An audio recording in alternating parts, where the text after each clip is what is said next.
نحمده ونصلي ونسلم على رسوله الكريم أما بعد فأعوذ بالله من الشيطان الرجيم بسم الله الرحمن الرحيم قال الله تبارك وتعالى في القرآن المجيد إنما وليكم الله ورسوله والذين آمنوا صدق الله مولانا العظيم مولاي صل وسلم دائما أبدا على حبيبك خير الخلق كلهم. اللہ تبارک و تعالیٰ کا بھی پائے لطف و کرم اور احسان عظیم ہے کہ جس نے ہمیں اس جمعۃ المبارک عظیم اور بابرکت محفل میں اکٹھی ہونے کی توفیق عطا فرمائی، اور سب سے بڑھ کر یہ کہ ہمیں دولت ایمان سے بہرامند فرمایا. ہمارا موضوع گفتگو شان و عظمت رسالت صلی اللہ تعالی وسلم کا قرآن و سنت میں تصور. پچھلے جمعہ مبارک میں رسول کریم صلی اللہ علیہ وسلم کی اطاعت کو اللہ کی اطاعت اور رب تعالیٰ نے قرآن مجید میں جہاں اطاعت کا حکم دیا، اپنی اطاعت کے ساتھ اپنے رسول کی اطاعت کا ذکر بھی کیا. اسی طرح پچھلے جمعہ مبارک میں اس کا بھی مفصلاً بیان ہوا کہ حضور کو راضی کرنا اللہ کو راضی کرنا ہے. رب تعالیٰ نے قرآن مجید میں اپنی رضا کے ساتھ تاجدار کائنات صلی اللہ تعالی وسلم کی رضا کو بھی بیان کیا. اور پچھلے جمعہ مبارک میں جہاں جمعہ کے اختتام پر جو آیت کریمہ تلاوت کی گئی جس کا بیان ہوا، اس میں رب تعالیٰ نے ارشاد فرمایا کہ بے شک اللہ اور اس کا رسول تمہارے ولی ہیں، تمہارے دوست ہیں، تمہارے مددگار ہیں، تمہاری حفاظت فرمانے والے ہیں، تمہارے نگہبان ہیں، تمہارے وارث ہیں.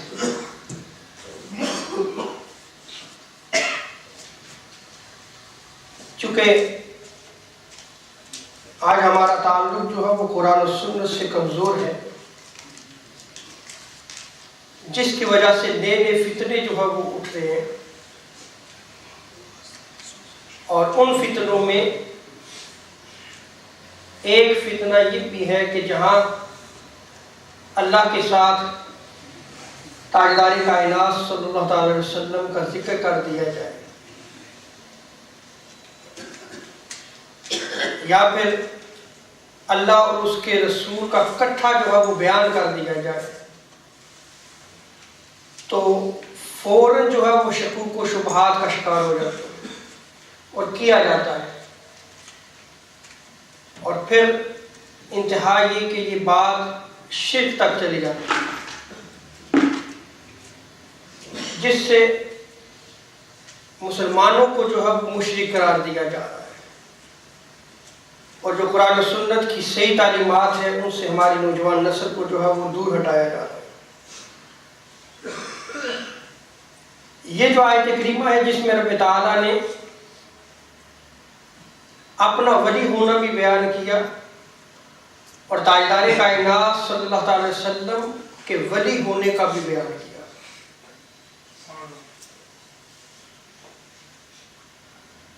کہ اللہ نبی وارث، اگر آپ کہیں تو ممکن ہے کہ آپ پہ جو ہے وہ شرک کا فتویٰ صادر کر دیا جائے کہ جی یہ شرکیہ جملہ ہے، نعوذ باللہ من ذالک. اب اس کو قرآن تو خود بیان کر رہا ہے.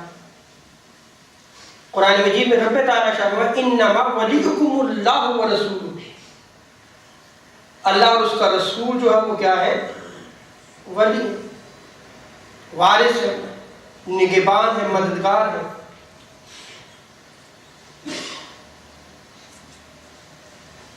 مسلمانوں کا عقیدہ جو ہے وہ بالکل واضح ہے.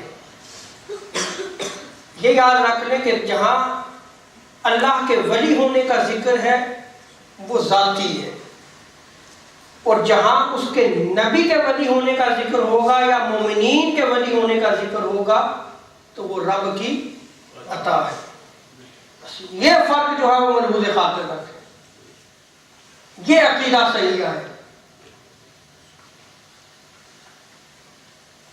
اگر ہم احادیث کو کھنگالیں تو ہر بات خود بخود واضح ہوتی چلی جائے گی۔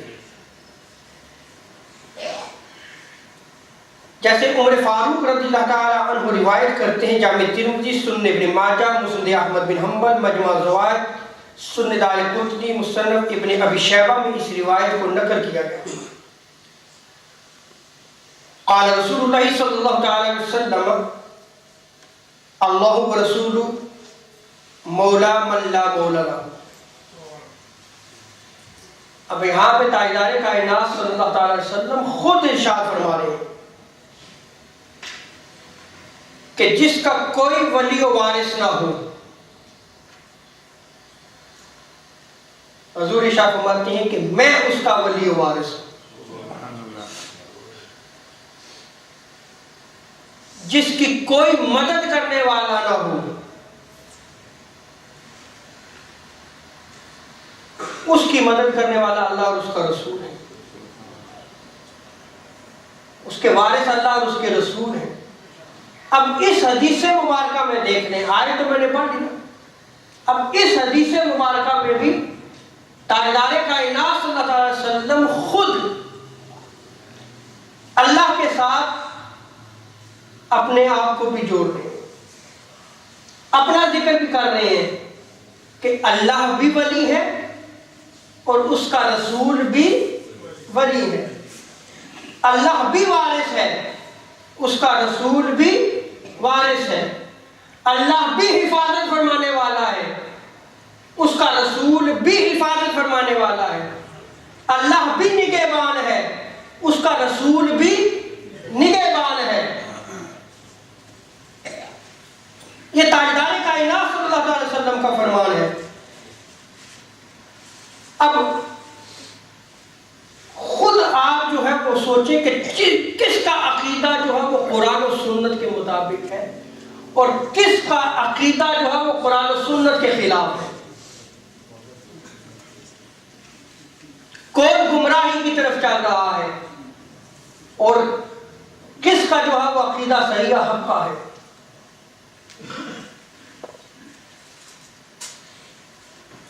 اگر شرک کا شائبہ اور اس کا اظہار کیا جائے تو میرا سوال یہ ہے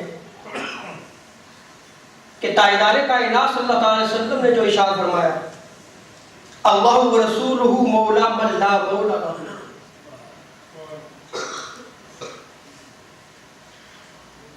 تو یہ شرک کہاں تک جا رہا ہے کوئی مائی کا لال شرک قرار دینے والا؟ تاجدار کائنات صلی اللہ علیہ وسلم کا فرمان ہے۔ اب اللہ اور اس کے رسول کو ولی ماننا، اللہ اور اس کے رسول کو حفاظت کرنے والا ماننا، اللہ اور رسول کو مددگار ماننا، جاننا، میں آپ سے سوال کرتا ہوں یہ توحید ہے یا شرک ہے؟ آپ سن رہے ہیں، آپ بولیں یہ توحید ہے یا شرک ہے؟ یہ توحید ہے۔ کس نے توحید بیان کی ہے؟ تاجدار کائنات صلی اللہ علیہ وسلم نے۔ بھئی آپ اپنی ریسرچ اور تحقیق کے ساتھ رب کو ایک مان لیں، آپ مسلمان نہیں بن سکتے۔ آپ چاند تک پہنچ جائیں، جتنے سیارے موجود ہیں وہاں سے ہو کے آپ واپس آ جائیں، کائنات ارضی کی ساری تحقیقات کر کے کہیں ہاں ایک خدا ضرور ہے، لیکن تاجدار کائنات صلی اللہ علیہ وسلم پر ایمان نہ لائے، آپ مسلمان نہیں ہیں۔ اس لیے کہ عقیدہ توحید قل هو اللہ احد سے بنتا ہے کہ آپ فرما دیجئے کہ وہ اللہ ایک ہے۔ واسطہ مصطفیٰ کے بغیر عقیدہ توحید نہیں بنتا۔ تو یہاں تو تاجدار کائنات صلی اللہ علیہ وسلم خود ارشاد فرماتے ہیں اللہ رسول مولا من لا مولا لہ. تو یہ تو اصل توحید ہے. اور جو توحید کا درس ہمیں دیا جا رہا ہے یہ اوریجنل توحید نہیں ہے.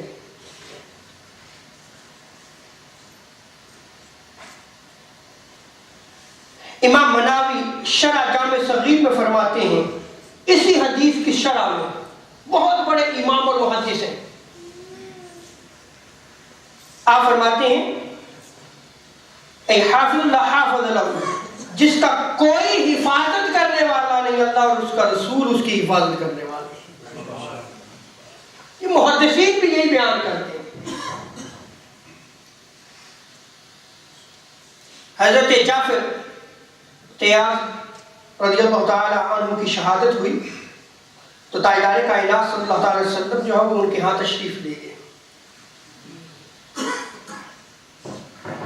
جب یتیم بچے تاجدار کائنات صلی اللہ علیہ وسلم کی بارگاہ میں حاضر ہوئے تو حضرت عبداللہ بن جعفر طیار فرماتے ہیں کہ ہماری ماں نے ہماری یتیمی کی شکایت جو ہے وہ تاجدار کائنات صلی اللہ علیہ وسلم کی بارگاہ میں کی کہ ان کے والد جو ہے وہ شہید ہو گئے، بچے اب جو ہے وہ یتیم ہو گئے ہیں.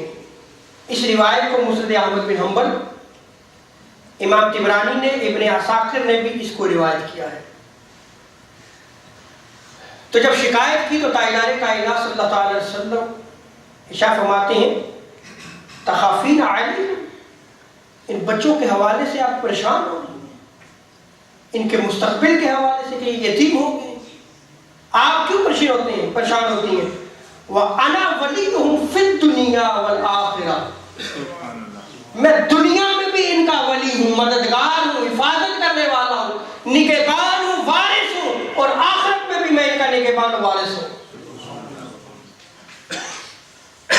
یہ دوسری روایت میں نقل کر رہا ہوں جس میں تاجدار کائنات صلی اللہ علیہ وسلم حضرت جعفر طیار کے بیٹوں کی حفاظت اور وراثت کا ذکر کریں کہ میں ان کا وارث ہوں، میں ان کا نگہبان ہوں، میں ان کی حفاظت کرنے والا ہوں. تاریخ دمشق میں ابن عساکر نے روایت کو نقل کیا ہے. تاجدار کائنات صلی اللہ تعالی علیہ وسلم ارشاد فرماتے ہیں وَمَنْ سَبَّ أَصْحَابِ فَعَلَيْهِ لَعْنَةُ اللَّهِ، جو میرے کسی صحابی کو گالی دے، برا کہے،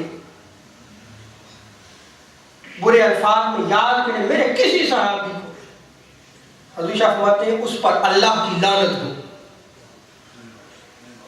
اس لیے کہ یہ وہ نفوس قدسیہ ہیں جنہوں نے حضور کی سنگت کو اختیار کیا، جو تاجدار کائنات صلی اللہ علیہ وسلم کی مجلس میں بیٹھے تھے، جو حضور علیہ السلام کے اٹھنے بیٹھنے کو دیکھا کرتے تھے، جو تاجدار کائنات صلی اللہ علیہ وسلم کے فرامین کو سنا کرتے تھے، جنہوں نے تاجدار کائنات صلی اللہ علیہ وسلم کے فرامین کو یاد کیا، جنہوں نے وحی کو اترتے ہوئے بھی دیکھا، جو تاجدار کائنات صلی اللہ علیہ وسلم کی زیارت کیا کرتے تھے، یہ وہ نفوس قدسیہ ہے. مطلب کسی صحابی کی شان میں جو بھی گستاخی کرے، جو برا کہے، اس پر خدا کی لعنت ہو. اور آگے تاجدار انبیاء صلی اللہ علیہ وسلم فرماتے ہیں وَمَنْ حَفَظَنِ فِيهِمْ فَإِنَّ أَحْفِظُ يَوْمَ الْقِيَامَةِ، جو ان کے معاملے میں میرا لحاظ رکھے، یعنی میرے تعلق کو دیکھے کہ ان کا تعلق میرے ساتھ تھا، یہ میرے ساتھ اٹھتے بیٹھتے تھے، یہ میرے ساتھ کھاتے پیتے تھے، یہ مجھے دیکھتے تھے، جو میرا لحاظ رکھے میں روز قیامت اس کا نگہبان ہوں، اس کی حفاظت کرنے والا ہوں. روز قیامت میں اس کا وارث بنوں گا، میں اس کا ولی و مددگار بنوں گا.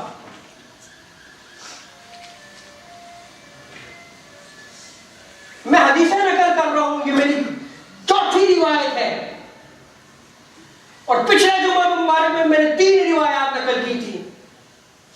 آج آپ کہہ کے دیکھیں یا رسول اللہ مدد.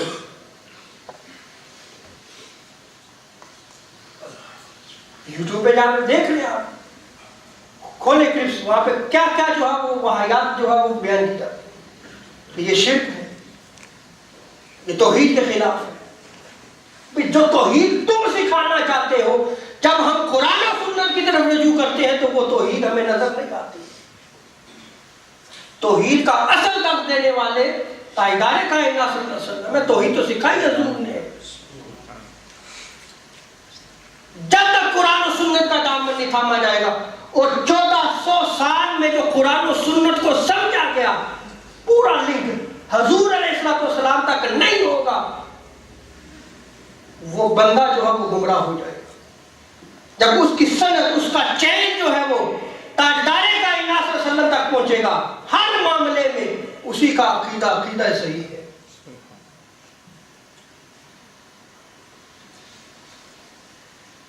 اب اسی طرح آج اللہ تعالیٰ نے ہمیں نعمتوں سے نوازا ہے. اولاد کی نعمت ہے, مال و دولت ہے, خوشیاں ہیں. کیا ہم آج یہ کہتے ہیں کہ یہ نعمت اللہ اور اس کے رسول کی عطا ہے؟ کہتے ہیں ہم. دیکھ لیں کتنی گرد پڑ رہی ہے. اور اگر آپ کہہ دیں تو ممکن ہے سننے والا دوسرا کہے گا اللہ کی عطا کو یہ کیا کر رہے ہیں. ایسا ہے یا کہ نہیں ہے؟ سن قرآن کیا کہتا ہے. قرآن مجید سورہ توبہ پڑھے, قرآن مجید کو ورس 74. میں حوالے بھی دے رہا ہوں, جا کے قرآن پڑھے, حدیثیں میں حوالے دے رہا ہوں. قرآن مجید میں رب تعالیٰ فرماتا ہے وَمَا نَقَمُوا إِلَّا أَنْ أَغْنَاهُمُ اللَّهُ وَرَسُولُهُ مِنْ فَضْلِهِ. ان منافقین کو کیا برا لگا, یہی نہ کہ اللہ اور اس کے رسول نے انہیں غنی کر دیا, بس یہی برا لگا انہیں. کس سے؟ اللہ اور اس کے رسول نے اپنے فضل سے انہیں جو ہے وہ غنی کر دیا, انہیں مال و دولت عطا کیا, انہیں ایمان عطا کیا. یہ قرآن مجید میں رب تعالیٰ ارشاد فرما رہا ہے. اور دوسری ہے آیت سورہ توبہ ورس 59 وَلَوْ أَنَّهُمْ رَضُوا مَا آتَاهُمُ اللَّهُ وَرَسُولُهُ. اگرچہ وہ اس چیز سے راضی ہو جائیں جو ان کو اللہ اور اس کے رسول نے عطا کیا ہے. اللہ اور اس کے رسول نے عطا کیا ہے. یہاں دیکھ لیں, اب عطا اللہ اور اس کے رسول کی ہے, عطا اللہ اور اس کے رسول نے. کاش یہ راضی ہو جاتے وَقَالُوا حَسْبُنَا اللَّهُ, اور پھر کہتے کہ ہمیں اللہ کافی ہے. ہے اللہ اور اس کے رسول کی عطا, اور جب اللہ اور اس کے رسول کی عطا مل جائے تو پھر کیا کہ حسبنا اللہ, ہمیں اللہ کافی ہے. آج کیا ہو رہا ہے؟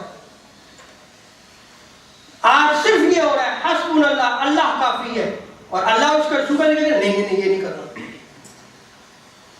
ہوتا یا نہیں ہوتا؟ تو قرآن کی آدھی آیت پہ آپ جو عمل کر رہے ہیں اور آدھی چھوڑ رہے ہیں. جو آپ کی مرضی اور منشا کے مطابق ہے اس کو لے رہے ہیں, اور جس میں اللہ اور اس کے رسول کی عطا کا ذکر کیا گیا اس کو آپ جو ہے وہ نہیں لے.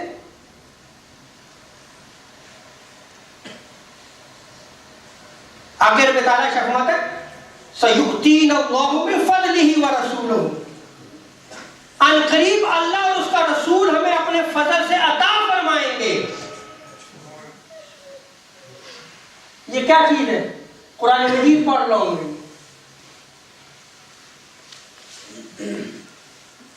اب حضور غنی فرماتے ہیں, حضور عطا فرماتے ہیں, اور حضور کی عطاؤں کو اگر سمجھنا ہو تو حدیثوں کو سمجھیں, قرآن کو پڑھیں.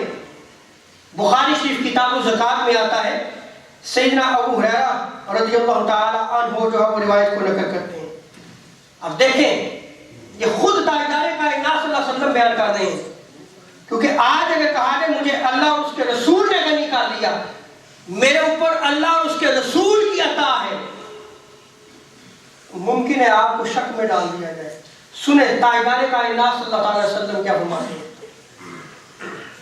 سیدنا صلی اللہ علیہ وسلم نے کیا فرمایا ما يذكر ابن جبیل الا انه كان فقيرا یہ ابن جمیل کو کیا ہو گیا کہ یہ فقیر تھا، تنگ دست تھا، فَأَغْنَاهُ اللَّهُ وَرَسُولُهُ، کہ اس کو اللہ اور اس کے رسول نے غنی کر دیا۔ آپ سمجھ لیں، میرے الفاظ مشکل تو نہیں ہیں۔ غنی کر رہا ہے کون؟ اللہ اور اس کا رسول۔ عطا کون کر رہا ہے؟ اللہ اور اس کا رسول۔ اور یہ خود کیا کون فرما رہا ہے؟ تاجدار کائنات صلی اللہ علیہ وسلم ارشاد فرما رہے ہیں۔ یعنی عطا میں بھی قرآن مجید کا جب ہم مطالعہ کرتے ہیں تو رب تعالیٰ جو ہے اپنے رسول کو ساتھ ملا رہا ہے، اور جب تاجدار کائنات صلی اللہ علیہ وسلم بیان فرماتے ہیں تو سید عالم صلی اللہ علیہ وسلم بھی اللہ کے ساتھ اپنے آپ کو ملاتے ہیں۔ آج کون ملا رہا ہے اور کون توڑ رہا ہے؟ جو ملا رہا ہے اس کے پاس قرآن و سنت کا عقیدہ ہے، اور جو توڑ رہا ہے اس کے پاس قرآن و سنت کا عقیدہ نہیں۔ ارے صحابہ کا عقیدہ اگر آپ دیکھیں،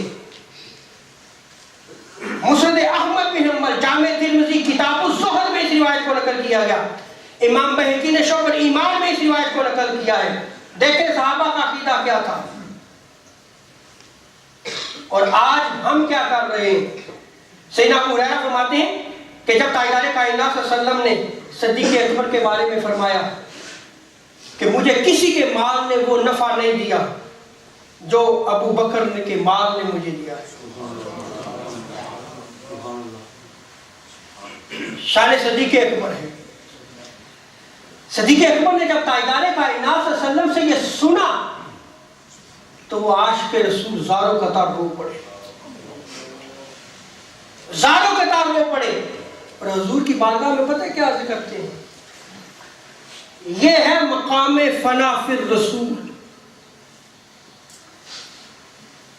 توحید کو سمجھیں، قرآن و سنت میں بیان کر چکا، اب میں عقیدہ صحابہ کا بیان کر رہا ہوں، صدیق اکبر رضی اللہ تعالیٰ عنہ کا عقیدہ بیان کر رہا ہوں۔ آپ فرماتے ہیں حل انا ومالی الا لک یا رسول اللہ صلی اللہ علیہ وسلم۔ پتہ کیا فرماتے ہیں صدیق اکبر؟ فرماتے ہیں یا رسول اللہ میری جان کے مالک تو آپ ہیں، یا رسول اللہ میری جان جو ہے اس کی ملکیت بھی آپ کے ہاتھ میں، آپ مالک ہیں، اور رہا مال یا رسول اللہ اس کے بھی آپ مالک ہیں۔ میری جان بھی آپ کی ملکیت میں ہے، میرا مال بھی آپ کی ملکیت میں ہے، یہ آپ کا عطا کردہ ہے، آپ نے ہی تو غنی کیا ہے۔ یہ کون فرما رہا ہے؟ صدیق اکبر نے۔ حل انا و مالی الا لک یا رسول اللہ، آپ ہی کا ہے سب کچھ یا رسول اللہ، اور زاروں قطار رو رہے ہیں۔ یہ ہے عقیدہ صحابہ کا۔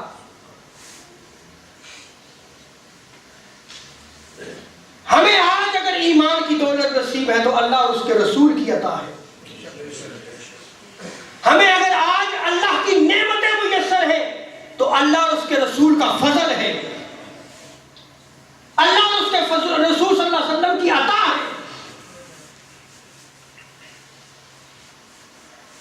اور آگے آخری روایت نقل کر رہا ہوں کیونکہ آخری جو ہے وہ 10 منٹس ڈاکٹر صاحب آپ، تو یہ آخری روایت نقل کر رہا ہوں عقیدہ صحابہ کا، تاکہ یہ کمپلیٹ ہو جائے، یہ موضوع جاری رہے گا۔